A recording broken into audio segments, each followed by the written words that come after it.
আপনি হতাশ হবেন না, জীবন নিয়ে আর অভিযোগ থাকবে না, আপনি ভেঙে পড়বেন না, সব অভিযোগ হতাশা দূর হয়ে যাবে।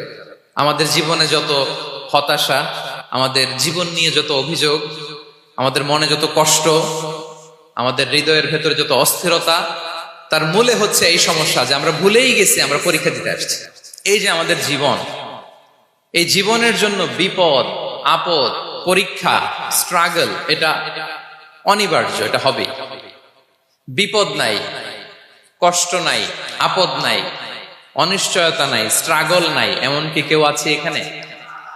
কেউ কি হাত তুলে বলতে পারবেন যে হুজুর আমার জীবনে কোনো বিপদ নাই, অথবা আমার জীবনে কোনো দুঃখ নাই, কষ্ট নাই, কোনো স্ট্রাগল নাই, কোনো রিস্ক নাই? এরকম সৌভাগ্যবান কেউ আছেন এখানে?